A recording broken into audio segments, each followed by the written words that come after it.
I'm Tomer Cohen, LinkedIn's Chief Product Officer. In my new podcast, Building One, I interview some of the best product builders out there. People at the intersection of dreaming and building and learning. Together, you and I will learn from their experiences. If you're just as curious as I am, follow Building One wherever you listen, and check out the conversation on LinkedIn. LinkedIn presents. Conflict is information. It's often only when your partner loses their temper that you understand how important it is to them that you do your share of parenting duties or that you cut down on drinking. And sometimes it's only in an emotional disagreement that you find out how much the other really cares about you. Conflict is not some unfortunate accident to be avoided at all costs. It gives us an insight into the other's heart.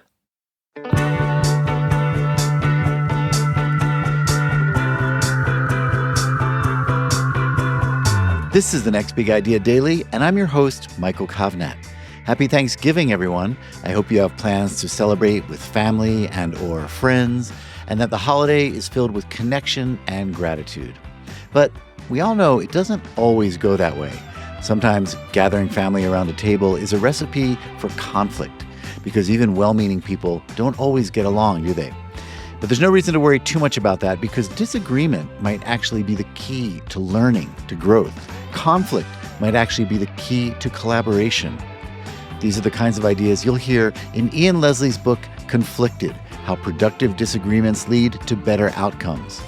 Ian is a writer and public speaker who advises top executives on productive workplace culture, and his latest focus is on disagreement, exploring how to welcome conflict as an opportunity for creativity, intimacy, and positive outcomes. Here's Ian to share his big ideas on making conflict a craft. Hello, I'm Ian Leslie, and I write about the science of human behavior. In each of my books, I take a fundamental human trait or activity, and I ask, do we understand this as well as we think we do? Are we looking at it in completely the wrong way? My first book was about lying. The one after that was about curiosity. My latest book is about disagreement.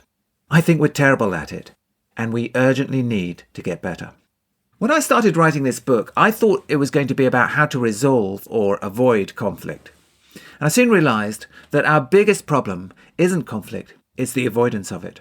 Precisely because examples of how open disagreement can go wrong are so visible, we consider it more stress and trouble than it's worth. So we avoid it in the workplace, with our friends, with family. This is disastrous.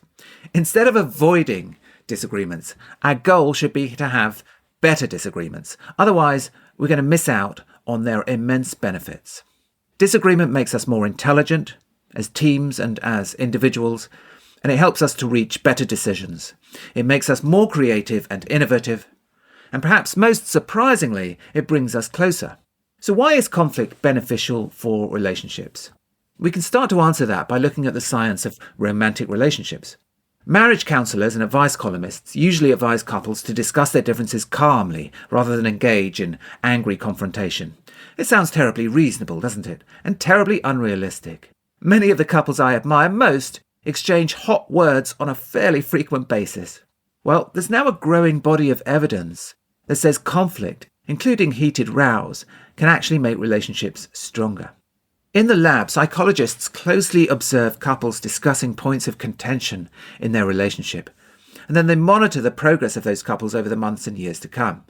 And it turns out that the couples who are always amicable tend to be less happy and less satisfied in their relationship than more confrontational couples. Couples who are relatively quick to rise to provocation, to argue readily, are more likely to stay together, more likely to make headway in solving their differences. So why is that? A psychologist who specializes in marital conflict told me this: conflict is information. It's often only when your partner loses their temper that you understand how important it is to them that you do your share of parenting duties or that you cut down on drinking. And sometimes it's only in an emotional disagreement that you find out how much the other really cares about you. In an argument, you learn about what the other really thinks and really feels. Of course, a marriage in which every conversation leads to a quarrel is awful for all concerned. But the point is that conflict is not some unfortunate accident to be avoided at all costs. It gives us an insight into the other's heart. Through argument, we can find out truths about each other, and truthful relationships tend to be stronger. That leads us to the next question. How can I make sure my disagreements generate insight rather than just heat? First, connect. Major Sherwood Moran of the US Marines was a former missionary who had raised a family in Tokyo before World War II. When the Japanese attacked Pearl Harbor in 1941, he was living in Boston.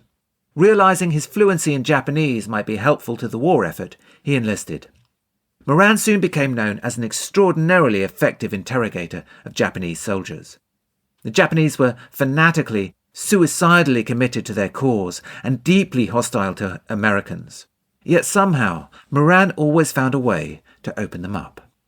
In a memo, he explained his methods. Unlike some of his fellow interrogators, Moran never engaged in bullying or abuse.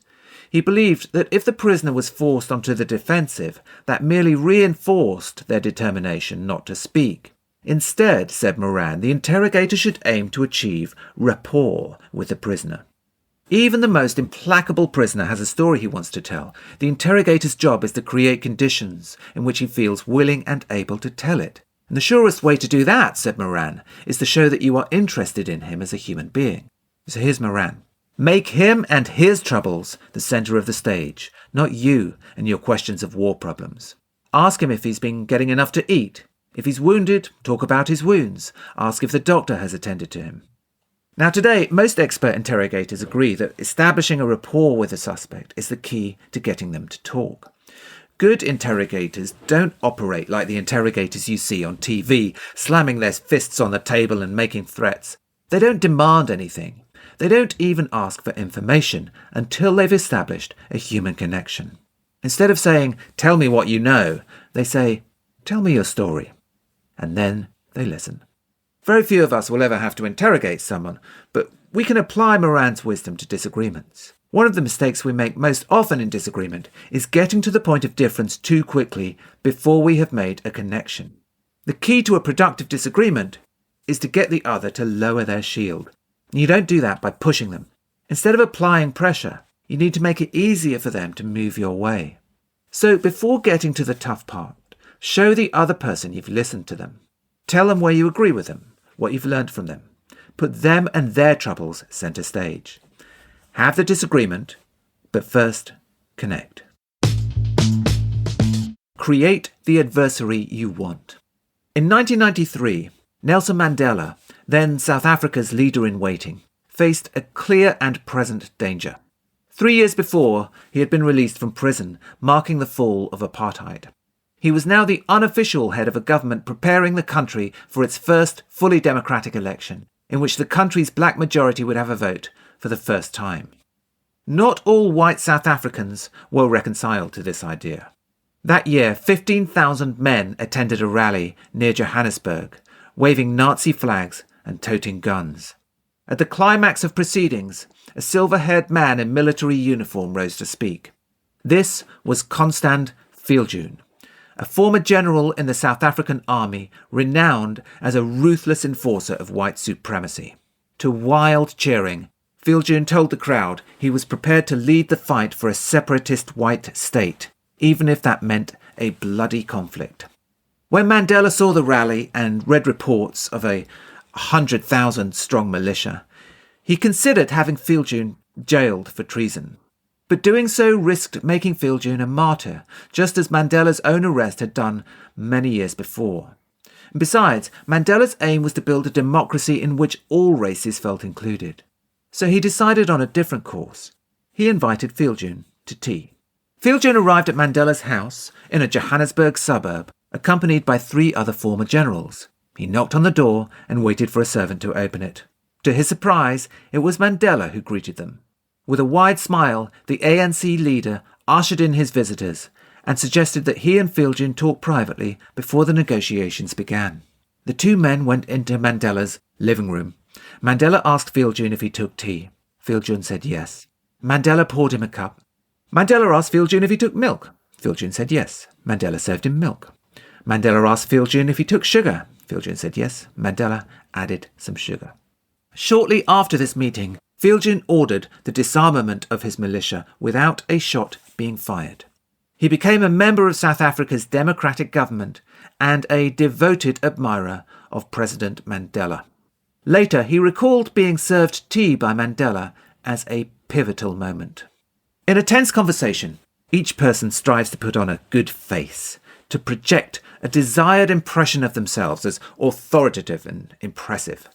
And that effort is called face work. One of the most powerful disagreement skills we can learn is the ability to confirm the face that the other person wishes to project, to build them up, to put in face work on their behalf. When the other person feels their desired face is being recognized, they're going to be a lot easier to engage in a productive argument. Nelson Mandela was a brilliant, intuitive psychologist. He knew that Fielding was a proud man who feared humiliation above all. So he found a way of showing him that he respected him, that he was even prepared to serve him. By putting in face work on Fielding's behalf, he created the adversary he wanted. Create a culture of positive argument. We're so familiar with the fact that the Wright brothers invented the aeroplane that we overlook the miraculous nature of their achievement. Wilbur and Orville Wright were not scientists or qualified engineers. They ran a bike store in Dayton, Ohio. And that they were able to solve one of the greatest engineering puzzles in history owes a lot to an extraordinary talent for productive disagreement. Dayton locals were used to the sound of raised voices spilling out from the room over the bike shop. Downstairs, the Wrights fixed and sold bicycles. Upstairs, they argued about flying machines. Their assistant recalled, "The boys would shout at each other something terrible. I don't think they really got mad, but they sure got awfully hot." When a family friend expressed discomfort at the way the brothers argued, Wilbur, the elder brother, explained why arguing was so important to them. "No truth is without some mixture of error, and no error so false but that it possesses no element of truth. Honest argument is merely a process of mutually picking the beams and motes out of each other's eyes so both can see clearly." And these days we've come to associate disagreement with rancour and tribalism. And one response to this is to propose that when debates do take place, they should be fastidiously civil. But the Wright brothers didn't argue politely or dutifully. They took delight in verbal combat and they threw themselves into every battle. "Orv's a good scrapper," said Wilbur fondly. In the modern workplace, we put a great emphasis on getting along, but we're not so good at fostering vigorous debate and disagreement, despite the fact that it's the fastest route to smart decisions and new ideas. So how do you create a culture of positive argument where everyone feels free to speak up and nobody's feelings get hurt? And that's a big question, but the Wrights offer us a few hints. First, they set a strong norm of direct disagreement. Since they practiced it all the time, they didn't find it emotionally stressful. They enjoyed it. They didn't interpret contradiction as disrespect, but as a sign of respect. Second, they listened as hard as they argued. They were always genuinely interested in what the other had to say in response to whatever they said. Third, they trusted each other to care about more than just winning an argument. The Wrights put every disagreement in the service of a higher goal, in their case, inventing an aeroplane. Thank you, Ian. Okay, folks, I hope you'll come back tomorrow when we'll wrap up the week with some big ideas from the book Uncertain, The Wisdom and Wonder of Being Unsure by Maggie Jackson. I'm not certain about much, but I'm pretty sure you'll get something out of Maggie's insights. I'm Michael Kovnat. See you tomorrow.